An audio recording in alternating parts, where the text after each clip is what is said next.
সেদিন রাতে খাওয়ার সময় হেমলতা নিম্ন স্বরে পদ্মজাকে বললেন, পদ্ম, জি আম্মা, আমি হানিফকে খুন করিনি। কে করেছে তাও জানি না। কথাটি শুনে পদ্মজা খুব চমকায়, কারণ তার মা মিথ্যে বলে না। তাহলে কারা খুন করলো? পদ্মজা প্রশ্ন করলো। তাহলে শেষ রাতে মামার কাছে কেন গিয়েছিলে আম্মা? হেমলতা জবাব দেননি, খাওয়া ছেড়ে উঠে যায়। পদ্মজার ভাবনার সুতো কাটলো কারো পায়ের আওয়াজ শুনে। ঘাড় ঘুরিয়ে মোর্শেদকে দেখলো। মোর্শেদ পদ্মজাকে ঘাটে বসে থাকতে দেখে কপাল কুঁচকালো। এই সিরি, যা হেন থেকে। পদ্মজার কান্না পায়, খুব খারাপ লাগে। নিঃশব্দে এক ফোঁটা জল গড়িয়ে পড়ে। তা আড়াল করে ব্যস্ত পায়ে বাড়ির ভেতর চলে যায়। কয়েক মাস পর পদ্মজার ম্যাট্রিক পরীক্ষা। 3 বোন বই নিয়ে সড়কে উঠল। পদ্মজার কোমর অবধি ওড়না দিয়ে ঢাকা। পূর্ণা এক নাগারে বকবক করে যাচ্ছে। স্কুলে যাওয়া অবধি কথা বন্ধ হবে না। মাঝে মাঝে জোরে জোরে হাসছে। মেয়েটার হাসির রোগ আছে বোধহয়। একবার হাসি শুরু করলে আর থামে না। পদ্মজা বারবার বলছে, আম্মা রাস্তায় কথা বলতে আর হাসতে মানা করেছে, চুপ কর না। তবুও পূর্ণা হাসছে। বাড়ির বাইরে এসে সে মুক্ত পাখির মতো আচরণ করে। তাকে দেখে মনে হয় খাঁচা থেকে মুক্ত হয়েছে। পদ্ম, ওই পদ্ম, খাড়া। পদ্মজা ক্ষেতের দিকে তাকালো। লাবণ্য ক্ষেতের আইল ভেঙে দৌড়ে আসছে। লাবণ্য আর পদ্মজা এক শ্রেণীতে পড়ে। লাবণ্য কাছে এসে হাঁপাতে থাকলো। শান্ত হওয়ার পর 4 জন মিলে স্কুলের উদ্দেশ্যে হাঁটা শুরু করলো। বাংলা পড়া শিখে এসেছিস আজ? পদ্মর প্রশ্ন। আগ্রহ করে লাবণ্য বলল, আরে সেরি, বাড়ির শুদ্ধ ভাষায় কথা কইলে বাইরেও কইতে হইব নাকি? আমি আঞ্চলিক ভাষা পারি না। লাবণ্য অসন্তোষ প্রকাশ করল। সে অলন্দপুরের মাতব্বর বাড়ির মেয়ে। তাদের বাড়ির সবাই শিক্ষিত, তবুও তারা আঞ্চলিক ভাষায় কথা বলে। পরিবারের 2-3 জন সদস্য ছাড়া, আর পদ্মজার 14 গোষ্ঠী মূর্খ। 2-3 জন ছাড়া, তবুও এমন ভাব করে আঞ্চলিক ভাষা নাকি পারে না। সত্যি আমি পারি না। ছোট থেকে আম্মা শুদ্ধ ভাষা শিখিয়েছেন, উনিও বলেন, তাই শুদ্ধ ভাষায় কথা বলতেই আরাম পাই। পূর্ণা তো পারে। আমার চেষ্টা করতে ইচ্ছে হয় না। ইচ্ছা বাদ দে। শোন, কাইল আমার বাড়িত নায়ক নায়িকা আইব। পূর্ণা বিগলিত হয়ে প্রশ্ন করল, কেন আসবো? কোন নায়ক? শুটিং করতে? ছবির শুটিং? পদ্মজা এসবে কোনো আগ্রহ পাচ্ছে না। পূর্ণা খুব আগ্রহ বোধ করছে। সপ্তাহে একদিন সুমিদের বাড়িতে সাদা কালো টিভিতে সে ছায়াছবি দেখতে যায়। তাই অভিনয়ের শিল্পীদের প্রতি তার আগ্রহ আকাশ ছোঁয়া। পূর্ণা গদগদ হয়ে প্রশ্ন করল, কোন নায়ক নায়িকা? বলো না। লাবণ্য আপা। দাঁড়া, মনে করি। পূর্ণা কৌতূহল নিয়ে তাকিয়ে আছে। লাবণ্য চোখ বুজে মনে করার চেষ্টা করল। এরপর মনে হতেই বলল, লিখন শাহ আর চিত্রা দেবী। তুমি আমার ছবির নায়ক নায়িকা। স্কুলে যাওয়ার পুরোটা পথ লাবণ্য আর পূর্ণা ছায়াছবি নিয়ে আলোচনা করল। মূল বক্তব্য ছিল লিখন শাহ। দিনটাকে পদ্মজার অলক্ষণে মনে হচ্ছে। সকালে উঠে দেখলো লাল মুরগিটার একটা বাচ্চা নেই। নিশ্চয়ই শিয়ালের কারবার। রাতে মুরগি খোপের দরজা লাগানো হয়নি। আর এখন আবিষ্কার করলো দেয়াল ঘড়িটা কাটা ঘুরছে না। ঘড়িটা রাজধানী থেকে হানি খালামণি দিয়েছিলেন। গ্রামে খুব কম লোকেই হাত ঘড়ি পরে। দেয়াল ঘড়ি হাতে গোনা 2-3 জনের বাড়িতে আছে। পদ্মজা সূর্যের দিকে তাকিয়ে সময়ের আন্দাজ করার চেষ্টা করল। পূর্ণা প্রেমা দুপুরে খেয়ে ঘুমিয়েছে।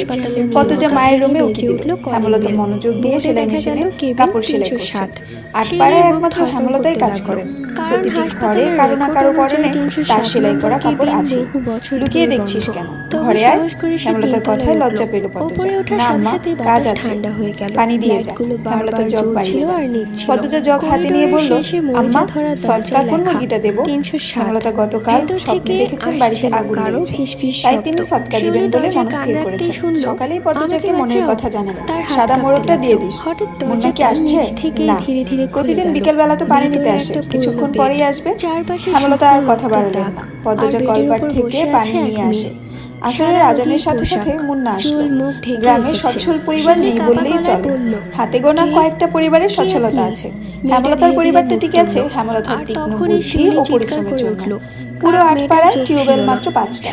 পদ্মজাদের টিউবওয়েল থেকে পানি নিতে প্রতিদিন অনেকেই আসে। তার মধ্যে নিয়মিত একজন মুন্না। 10 বছরের একটা ছেলে, মা নেই, বাবা পঙ্গু, সদরে বসে ভিক্ষা করে। পদ্মজা মোড়ক নিয়ে কলপারে এসে দেখে মুন্না নেই। একটু সামনে হেঁটে এসে খাটে মুন্নাকে দেখতে পেল। ডাকলো, মুন্না।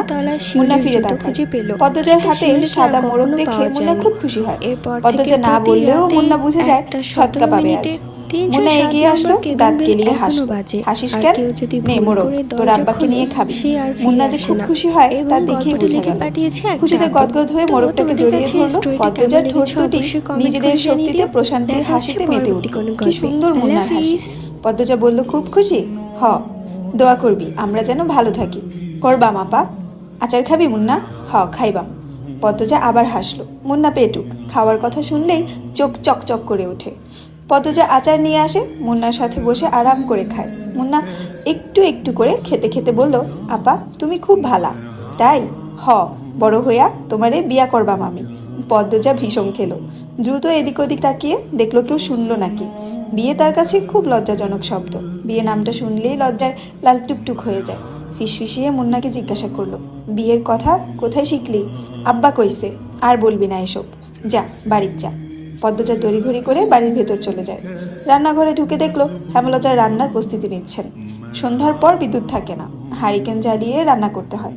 প্রতিদিন ঘরে একটা হারিকেন আর রান্নাঘরে একটা হারিকেন জ্বালানো অনেক খরচের ব্যাপার। তাই তিনি বিকেলের রাতের রান্না সেরে ফেলেন। আম্মা আমি রাঁধি? না লাগবে না, সাহায্য কর শুধু। পদ্মজা চোখ ঘুরিয়ে দেখলো কি কাজ করা যায়। কোনো সাহায্যের প্রয়োজন নেই। হেমলতা নির্বিকার ভঙ্গিতে বললেন, লাউ নিয়ে আয়। ছিঁড়ে আনবো? না, লাহারি ঘরে আছে। লাহারি ঘরে নাই। পদ্মজা মায়ের আদেশ পেয়ে যেন চাঁদ পেয়েছে এমন ভাব ধরে দ্রুত ছুটে যায় লাউ আনতে। লাউ, বরবটি, ঢ্যাঁড়স, কাঁকরোল, করলা, চিচিঙ্গা, পটল, ঝিঙ্গা ইত্যাদি ইত্যাদি সব রকমের সবজি মেলা বাড়ির পাশে ঘিরে। পদ্মজা সাবধানে ঘাসের উপর দিয়ে লাউ গাছের দিকে এগোয়। বর্ষাকাল হওয়াতে জোকের উপদ্রব বেড়েছে। জোকের ভয় অবশ্য তার নেই। হেমলতা পদ্মজার যাওয়ার পানে ঝিম মেরে ততক্ষণ তাকিয়ে থাকে। মেয়েটাকে দেখলে তার মনে হয় বিষণ্ণতায় ভরে ওঠে। পদ্মজার চুল দেখলে মনে হয় এই সুন্দর ঘন কালো রেশমি চুল পদ্মজার এক একটা কালরাত। পদ্মজার ছিমছাম গরনে দুধে আলতা দেহের অবয়ব দেখলে মনে হয় এই দেহ পদ্মজার যন্ত্রণা, এই দেহ ধ্বংস হবে।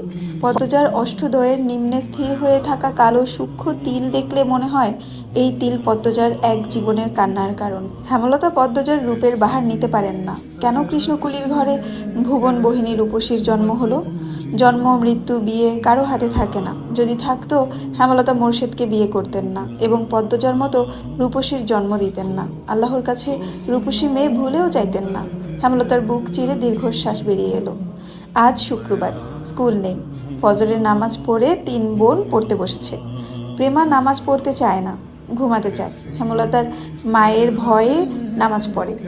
সে ঝিমুচ্ছে আর পড়ছে। তা দেখে পদ্মজা আর পূর্ণা ঠোঁট টিপে হাসে। হেমলতা বিরক্ত হন। প্রেমা তো পড়া হচ্ছেই না, সেই সাথে পদ্মজা পূর্ণার মনোযোগও নষ্ট হচ্ছে। তিনি কর্কশ কণ্ঠে ধমকে উঠলেন, প্রেমা ঘুমাচ্ছিস কেন? ঠিক হয়ে পড়। হ্যালো, আসসালামু আলাইকুম এভরিওয়ান।